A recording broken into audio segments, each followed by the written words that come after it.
To peoples of the Middle East, the Djinn are more than tricksters.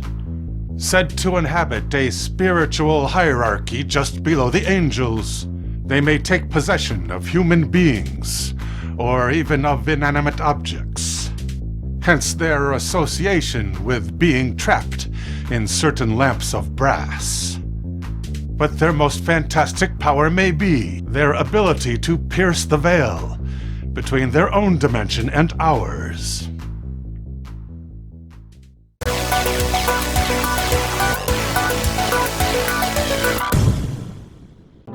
The paranormal investigative team of Guiley and Imbrogno believe this ancient class of spirit to be interdimensional beings. As the co-author of The Vengeful Djinn, Philip Imbrogno arrived in Saudi Arabia in 2010 to conduct research for the book.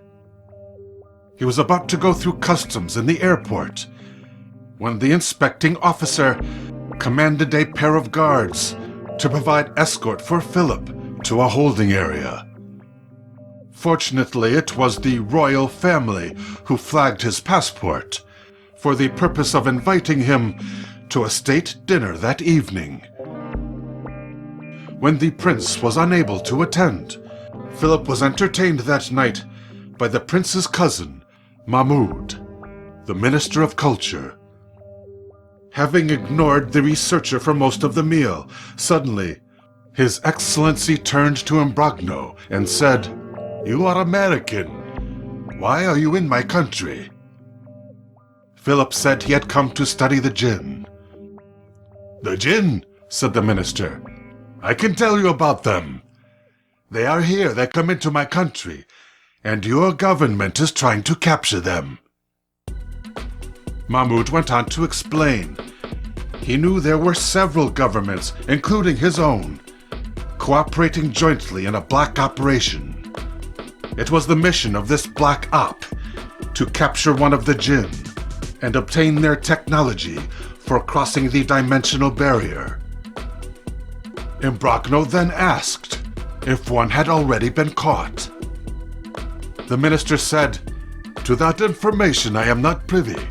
The security is too high. But I can tell you who to ask to learn about the Djinn."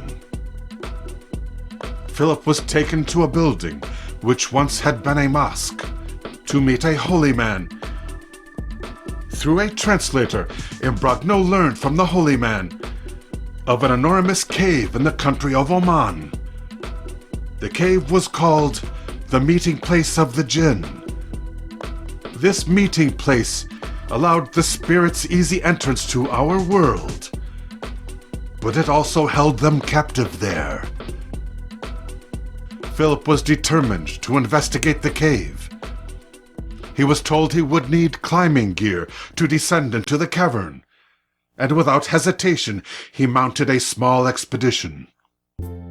But fate would intervene before he was able to descend to its greatest depth. After being granted access to the cavern, he and his guide were rappelling down their ropes. But the guide heard voices of the Djinn, commanding the interlopers to leave, and the excursion was abruptly cancelled. Not long after the disappointed researcher was hauled up to the mouth of the cave. In a village nearby, Imbrogno was speaking to an Arab teacher. The teacher spoke very good English, and he said that while hiking in the mountains one day, he met with a female Djinn, who was accompanied by her child. The man was terrified, but the manifestations paid him no heed, passing him by. The teacher was about to catch his breath when military helicopters appeared overhead. Within minutes, a group of Saudi Arabian soldiers and American soldiers had detained him.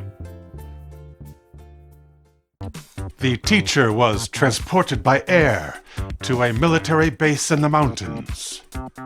While being thoroughly debriefed on his encounter with the female Djinn, one of his interrogators let slip that the Saudi government had been tracking the same entity for the purpose of capturing it. But the Arab would say no more to Philip Imbrogno. He was more afraid of the government agents who were tracking the Djinn than of the Djinn itself.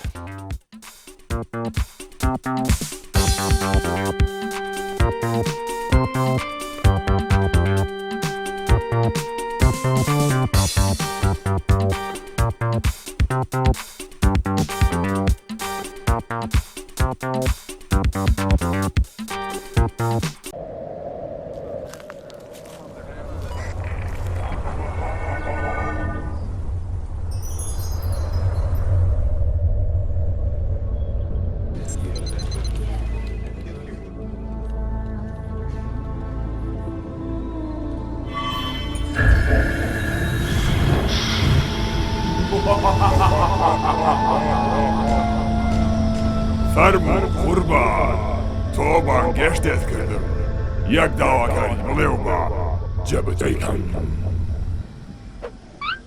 بەس وەکو من بیستمە خۆی سێ داواکاریە شتەکەمان لێ گەورە مەکە من تەنها یک داواکاری جێبەجێەکەم خۆی تۆ یەڵێ قسەی فیلمە باشە چاوەڕێ بە باڕایەژێ بکەین